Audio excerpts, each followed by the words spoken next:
Listen to this and you tell me what you think. Austin Rivers, okay, we've had Austin Rivers in studio before, you remember? Yes, we have, yeah. Austin Rivers talking with Pat McAfee about NBA and NFL players. Take a listen. We got to get you outside of that football lane, man, where the guaranteed contracts are, where the best athletes in the world are. That's us. I could take 30 players right now in the NBA and throw them in the NFL. You cannot take 30 NFL players and put them in the NBA. Whoa.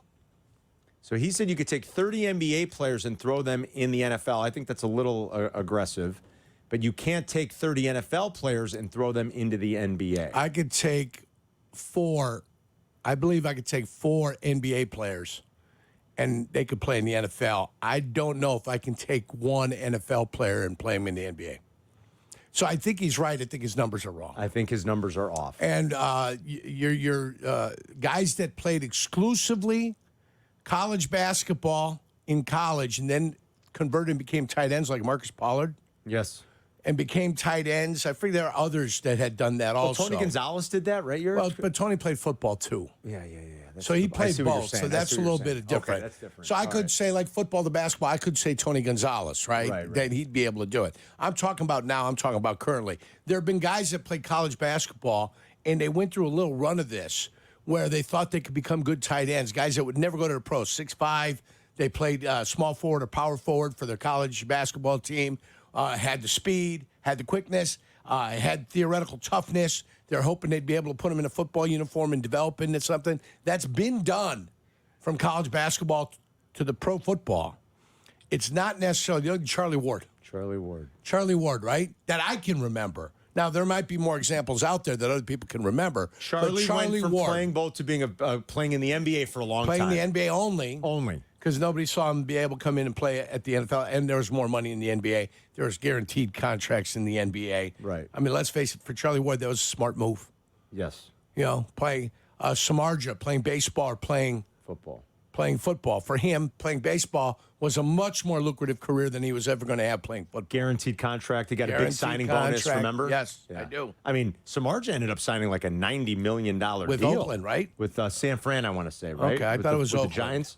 I think with the Giants. When he left the Sox, he got traded, and I thought he signed a big deal with San Francisco after. When he left the Cubs, I thought he signed a big deal with Oakland. Oakland then traded him to the Chicago White Sox. Yeah, you might be then right. the White Sox. He left the White Sox, and did he sign a big contract or not? I don't remember. I thought, but he definitely signed a big deal. I mean, he made over $100 million in his career. I think Jeff probably picked right. And the reason I think the basketball players can do it, because I think they can play tight end and or receiver. But if you get too tall in that, 6'9" in basketball is no good in the football field. Right, it's no good. There's nothing for you. You're going to get sawed in half. Even the new rules will not protect you. So that's why I'm saying college. I got college guys coming over or smaller guys to play receiver. But once you get above a certain level in basketball, a certain height, it doesn't translate over to the NFL that makes no sense. more. Yeah. We get asked that question a lot. But I agree with Austin Rivers. I just don't think the numbers are exaggerated as he is. I think his numbers are off. I agree with you. I don't think there are 30 that can do it.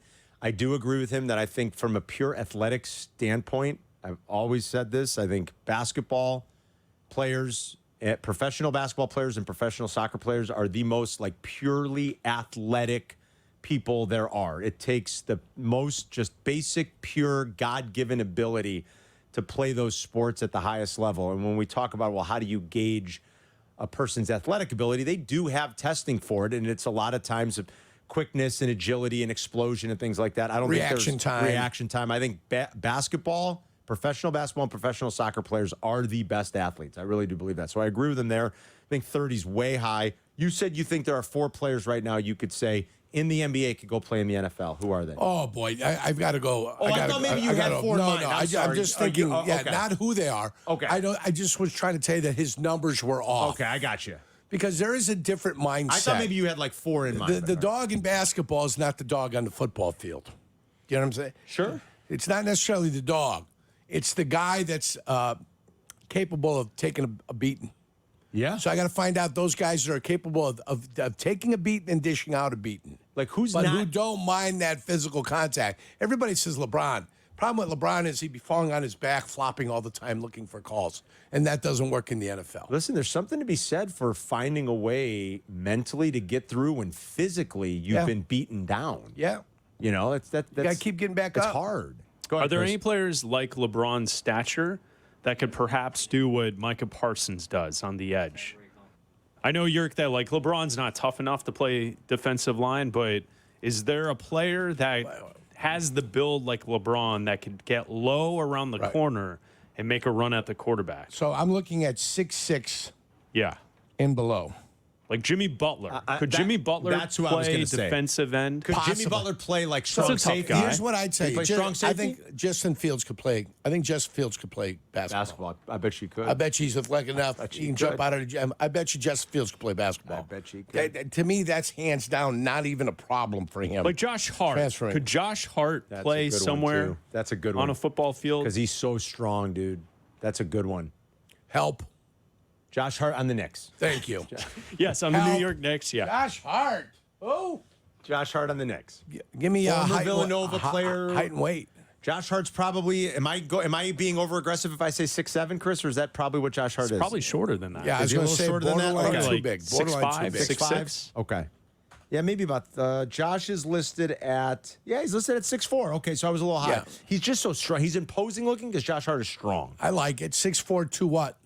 Josh weighs. I'll tell you right now. Josh is listed at 6'4" and 215 pounds. Receiver. Right Receiver? there.